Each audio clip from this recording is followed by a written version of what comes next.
Hi friends, എല്ലാവർക്കും പുതിയൊരു വീഡിയോയിലേക്ക് സ്വാഗതം.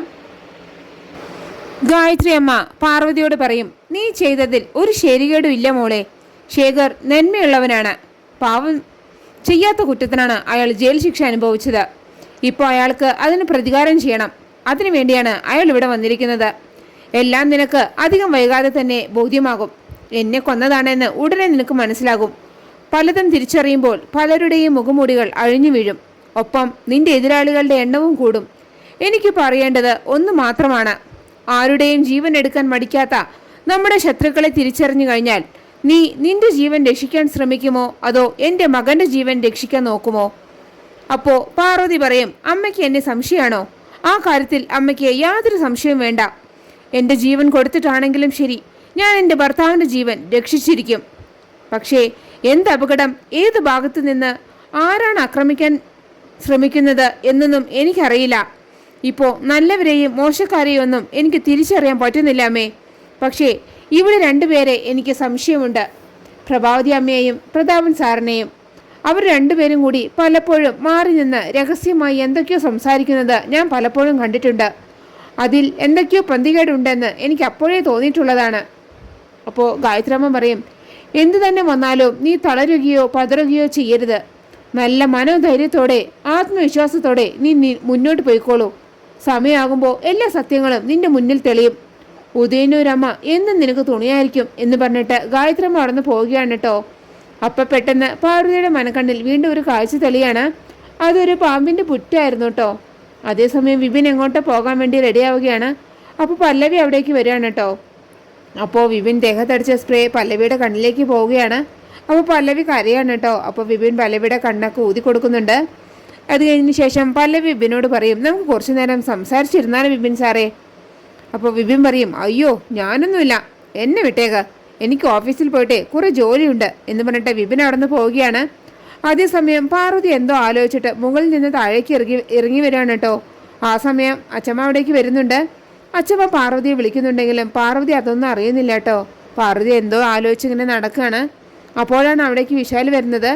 അപ്പോൾ വിശാൽ പാർവതിയെ പിടിച്ച് നിർത്തിയിട്ട് ചോദിക്കും, നീ എന്താ അച്ഛമ്മ വിളിച്ചത് കേട്ടില്ലേ? അപ്പോൾ പാർവതി പറയും, അയ്യോ അച്ഛമ്മ വിളിച്ചത് ഞാൻ കേട്ടതേയില്ല, അച്ഛമ്മയെ പോലും ഞാൻ കണ്ടില്ല. അത് കേൾക്കുമ്പോൾ അച്ഛമ്മ ചോദിക്കും, നിനക്ക് എന്താ പറ്റിയത് പാർവതി? അപ്പോൾ വിശാൽ പറയും, ഇവിടുത്തെ വീട്ടുകാരി മുഴുവൻ ഇവൾ തലയിൽ കയറ്റി വെച്ചിരിക്കുകയല്ല അച്ഛമ്മേ, അതുകൊണ്ടാണ് ഇവൾക്ക് സ്ഥലകാല ബോധം പോലും നഷ്ടപ്പെട്ടിരിക്കുന്നത്. ഒരു കാര്യം ചെയ്യാം, പാർവതിയുടെ തലയ്ക്ക് ഇത്തിരി നേരത്തേക്ക് കുറച്ച് വിശ്രമം കൊടുക്കാം. അപ്പോൾ അച്ഛമ്മ പറയും, ഇവളോട് ഞാൻ പല പ്രാവശ്യം പറഞ്ഞിട്ടുണ്ട് അനാവശ്യമായിട്ട് ഒന്നും തലയിൽ കയറ്റി വെക്കരുതെന്ന്, പക്ഷേ ഇവളതൊന്നും കേൾക്കില്ല. അപ്പോൾ വിശാൽ പറയും, ഇന്നെന്തായാലും ഞാൻ പറയുന്നത് എൻ്റെ ശ്രീമതി കേട്ടേ പറ്റൂ. അപ്പോൾ പാർവതി പറയും, വിശാൽ സാർ എന്ത് പറഞ്ഞാലും ഞാൻ കേട്ടോളാം. അപ്പോൾ വിശാൽ പറയും, സിംഗപ്പൂർ ട്രിപ്പ് ക്യാൻസൽ ആയതുകൊണ്ട് പാർവതിയെ കൊണ്ട് സിറ്റിക്ക് പുറത്ത് ഒരു ട്രിപ്പ് പോയാലോ എന്നാണ് ഞാൻ ആലോചിക്കുന്നത്. അത് കേൾക്കുമ്പോൾ അച്ഛമ്മ പറയും, കൊള്ളാം കൊള്ളാം, മോൻ ഏത് സ്ഥലം ഉദ്ദേശിക്കുന്നത്? അപ്പോൾ വിശാൽ പറയും, ഒരു സ്ഥലം എനിക്കറിയാം, ഒരു കാട്ടുപ്രദേശമാണ്, പക്ഷേ അതിമനോഹരമാണ്. പക്ഷേ എനിക്ക് ഉറപ്പാണ് ആ സ്ഥലം പാർവതിക്ക് ഇഷ്ടപ്പെടുമെന്ന്.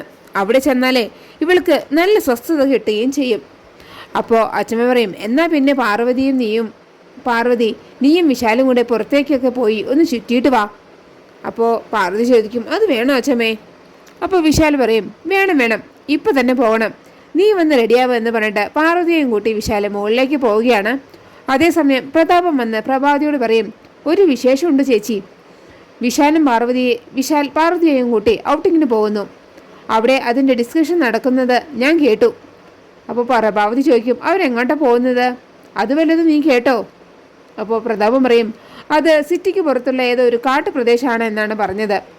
ഞാൻ പറഞ്ഞില്ലേ ചേച്ചി, സിംഗപ്പൂർ ട്രിപ്പ് ക്യാൻസൽ ചെയ്ത് അവൻ വന്നതേ അവളോടൊപ്പം ഇങ്ങനെ കറങ്ങാൻ വേണ്ടിയാണ്. വിവാഹം കഴിഞ്ഞ് ഒരു വർഷമായെങ്കിലും അവർ മധുവിധമൊന്നും ആഘോഷിച്ചിട്ടില്ലല്ലോ. ചേച്ചി നോക്കിക്കോ, ഇനി വിശാലിൻ്റെയും പാർവതിയുടെയും മധുവിധം ആഘോഷമായിരിക്കും നമ്മൾ കാണാൻ പോകുന്നത്. അത് കേട്ടുകൊണ്ട് അവിടേക്ക് ജാസ്മിൻ വരികയാണ് കേട്ടോ. അപ്പോൾ ജാസ്മിൻ പറയും, അപ്പോൾ അവർ യാത്ര പോകുന്ന കാര്യം നിങ്ങൾ അറിഞ്ഞു അല്ലേ?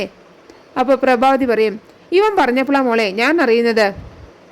അപ്പോൾ ജാസ്മിൻ പറയും, അങ്കിൾ പറഞ്ഞതാണ് ശരി, ഇനി നമ്മൾ കാണാൻ പോകുന്നത് അവരുടെ ഹണിമൂൺ ഡേയ്സ് തന്നെയായിരിക്കും. അധികം വൈകാതെ പാർവതി വിശേഷം അറിയിക്കുകയും ചെയ്യും. നിങ്ങളെ രണ്ടുപേരെയും വിശ്വസിച്ച് ഞാനാണ് വിടി. നിങ്ങൾ എന്തിനാണ് എന്നെ ഇങ്ങോട്ട് കൊണ്ടുവന്നത്? വിശാലുമായിട്ടുള്ള വിവാഹം നടത്തി തരാനല്ലേ? അത് നടത്തിത്തരാം എന്ന് പറയുന്നതല്ലാതെ ഇതുവരെ ഒന്നും നടന്നില്ലല്ലോ. നടക്കില്ല. ഞാനും വിശാലും തമ്മിലുള്ള വിവാഹം നടക്കില്ല. അതെനിക്കിപ്പോൾ ബോധ്യമായി. ഞാൻ പാഴ്മോഹം കൊണ്ട് ഞാൻ എന്തിനിങ്ങനെ നടക്കണം? ആർക്കു വേണ്ടി കാത്തിരിക്കണം? ഞാനിപ്പോൾ ഈ വീട്ടിൽ ശരിക്കും ഒരു അധികപ്പറ്റാണ്. ഇനി ഞാൻ എവിടെ നിൽക്കുന്നതിൽ ഒരർത്ഥവുമില്ല. അപ്പോൾ പ്രഭാവതി പറയും, തിടുക്കത്തിൽ നീ ഒരു തീരുമാനം എടുക്കണ്ട. അവരിവിടെ നിന്ന് ഒരു ഔട്ടിങ്ങിന് പോകുന്നതല്ലേ ഉള്ളൂ, അല്ലാതെ ഒന്നും സംഭവിച്ചിട്ടൊന്നുമില്ലല്ലോ. ഞാൻ പറയുന്നത് കേൾക്ക്. അവരൊരു ഫോറസ്റ്റ് ഏരിയയിലേക്കാണ് പോകുന്നത്. സ്വാഭാവികമായും അവിടെ മനുഷ്യവാസം തീരെ ഉണ്ടാകില്ല. ഒരാളെ അവിടെ വെച്ച് കൊന്നു തള്ളിയാൽ പോലും ആരും അറിയില്ല എന്നതാണ് സാരം. നീയും വിശാലും തമ്മിലുള്ള വിവാഹത്തിന് തടസ്സമായി നിൽക്കുന്ന ആ പാർവതിയെ മനസ്സ് വെച്ചാൽ നിനക്ക് അവിടെ വെച്ച് തന്നെ തീർക്കാം. നീ ഹൈപ്പർ ഷൂട്ടിങ്ങിൽ നാഷണൽ ചാമ്പ്യൻ അല്ലേ? ഉന്നം തെറ്റാതെ വെടിയുതിർക്കുന്ന ഷൂട്ടർ. നിന്റെ ആ കഴിവെന്ന് പുറത്തെടുക്കുമോളെ. ചിതറിത്തെറിക്കട്ടെ ആ പാർവതിയുടെ ശിരസ്. അതേസമയം പാർവതി യാത്രയ്ക്ക് പോകാനുള്ള ബാഗൊക്കെ ഒതുക്കി വെക്കുകയാണ് കേട്ടോ. അപ്പോഴാണ് അവിടേക്ക് പല്ലവിയും മണിക്കൂട്ടനും കൂടെ വരുന്നത്. എന്നിട്ട് പല്ലവി പാർവതിയോട് പറയും, ചേച്ചി ഒന്നും കൂടെ റൊമാൻറ്റിക് ആവണം, നിങ്ങൾ തമ്മിലെ കൂടുതൽ എടുക്കണം. അപ്പോൾ പാർവതി ഞാൻ പോവാണെന്ന് പറഞ്ഞിട്ട് ബാഗ് കൊടുത്ത് അവിടെ നിന്ന് പോവുകയാണ് കേട്ടോ. പിന്നെ കാണിക്കുന്നത് പാർവതിയും വിശാലും കൂടി കാറിൽ പോകുന്നതാണ്. അപ്പോൾ വിശാല് പാർവതിയോട് ചോദിക്കും, നമ്മൾ പോകുന്ന സ്ഥലത്തേക്ക് ഇനി എത്ര ദൂരമുണ്ടെന്ന് പാർവതിക്ക് അറിയോ? അപ്പോൾ പാർവതി പറയും, എത്ര ദൂരമായാലും എന്താ കുഴപ്പം? വിശാൽ സാർ കൂടെയുണ്ടെങ്കിൽ എത്ര ദൂരമായാലും ഞാനതറിയില്ല. വിശാൽ സാറിൻ്റെ കൂടെയുള്ള ഈ യാത്ര ഒറ്റയടിക്ക് ഭൂമിയുടെ ഈ അറ്റത്ത് നിന്ന് മറ്റേ അറ്റത്തേക്കായാലും എനിക്കൊരിക്കലും മടുക്കിയില്ല സാറേ. വിശാൽ സാറിൻ്റെ കൂടെ ഇരുന്ന് ഇങ്ങനെ ഓരോന്ന് പറഞ്ഞും വേണ്ടിയും എത്ര ദൂരം സഞ്ചരിക്കാനും എനിക്ക് സന്തോഷമേ ഉള്ളൂ. അപ്പോൾ വിശാൽ പറയും, നമ്മൾ പോകുന്നതേ ഒരു ടൂറിസ്റ്റ് പ്ലേസ് ഒന്നുമല്ല, ഒരു കാട്ടുപ്രദേശത്തേക്കാണ്. അവിടെ കൊടും കാടാണ്. നിനക്ക് പേടിയുണ്ടോ? അപ്പോൾ പാർവതി പറയും, ഞാൻ എന്തിനാണ് സാറേ പേടിക്കുന്നത്? എൻ്റെ കൂടെ വിശാൽ സാറില്ലേ? ഞാൻ നാടും വീടും ഉപേക്ഷിച്ച് വിശാൽ സാറിൻ്റെ കൂടെ ഇറങ്ങി വന്നത് ഈ ജീവിതകാലം മുഴുവൻ വിശാൽ സാറിൻ്റെ താല്പര്യങ്ങൾക്കനുസരിച്ച് വിശാൽ സാറിനോടൊപ്പം ജീവിക്കുമെന്ന ഉറച്ച തീരുമാനത്തോടെയാണ്. അതുകൊണ്ട് വിശാൽ സാർ എന്ത് പറഞ്ഞാലും അത് ഞാൻ അനുസരിക്കും. എവിടേക്ക് വിളിച്ചാലും ഞാൻ കൂടെ വരും. അപ്പോൾ വിശാൽ പറയും, നിനക്ക് എന്നോട് ഇത്രയധികം സ്നേഹം ഉണ്ടായിരുന്നോ? ഞാനത് തിരിച്ചറിയാൻ വൈകിയല്ലോ. എനിക്കതിലിപ്പോൾ നല്ല കുറ്റബോധമുണ്ട്. അപ്പോൾ പാർവതി പറയും, വിശാൽ സാർ ഒരു നാൾ എൻ്റെ സ്നേഹം തിരിച്ചറിഞ്ഞ് എന്നെ സ്നേഹിക്കുമെന്ന് ഉദയനൂരമ്മ എൻ്റെ മനസ്സിലിരുന്ന് പറയുന്നുണ്ടായിരുന്നു. അപ്പോൾ വിശാൽ പറയും, നിന്നെപ്പോലെ സ്നേഹവും സൗന്ദര്യമുള്ള ഒരു ഭാര്യയെ കിട്ടിയത് എൻ്റെ ഭാഗ്യമാണ് പാർവതി. ഇത് കേൾക്കുമ്പോൾ പാർവതി മനസ്സിൽ വിചാരിക്കും, ഭാഗ്യം എന്ന് പറയാൻ പറ്റില്ല വിശാൽ സാറേ. സാറിന് ഒരു ആപത്തും വരരുത് എന്നാണ് എൻ്റെ പ്രാർത്ഥന. പക്ഷേ അങ്ങനെ എന്തെങ്കിലും സംഭവിച്ചാൽ ഭാഗ്യം കെട്ടാൻ ഞാൻ കാരണമാണ് അതൊക്കെ സംഭവിച്ചതെന്ന് എല്ലാവരും പറയും. സാറും ചിലപ്പോൾ അങ്ങനെ പറയും. മാനുഷിക പരിഗണന പോലും അന്ന് എനിക്ക് സാർ തന്നു എന്ന് വരില്ല. പിന്നെ പാർവതി ആ അഘോരസ്വാമികൾ പറഞ്ഞതും മനക്കണ്ണിൽ കണ്ട ആ പാമ്പിൻ്റെ പുറ്റുമൊക്കെ ഓർക്കുകയാണ് കേട്ടോ. അതേസമയം അച്ചമ്മ ഗോപിനാഥന് മരുന്നെല്ലാം എടുത്തു കൊടുക്കുകയാണ്. എന്നിട്ട് പറയും, പാർവതി മോള് പോയപ്പോൾ എല്ലാം എന്നെ ഏൽപ്പിച്ചിട്ടാണ് പോയത്. വൈകുന്നേരം മടങ്ങിയെത്തും എന്ന് പറഞ്ഞിട്ടാണ് രണ്ടുപേരും കൂടെ പോയത്. എനിക്കെന്തായാലും ഇപ്പോൾ സന്തോഷമായി ഗോപി. വിശാല അവളെ സ്നേഹിക്കാൻ തുടങ്ങിയല്ലോ. നിനക്കിപ്പോൾ സന്തോഷമായില്ലേ? അപ്പോൾ ഗോപിനാഥ തലയാട്ടി കാണിക്കാൻ കേട്ടോ. എന്നിട്ട് അച്ചമ്മ പറയും, ഇടയ്ക്കിടയ്ക്ക് അവർ ഇതുപോലെ യാത്രയൊക്കെ പോകണം. അപ്പോൾ അവർ തമ്മിൽ കൂടുതലെടുക്കും. അങ്ങനെയാണ് കേട്ടോ ആ എപ്പിസോഡ് അവസാനിക്കുന്നത്. പിന്നെ നാളത്തെ പ്രോമോയിൽ കാണിക്കുന്നത് പാർവതി ഇങ്ങനെ ഔട്ട് ഹൗസിൻ്റെ പുറത്തിങ്ങനെ നിൽക്കുകയാണ് കാട്ടിലെ.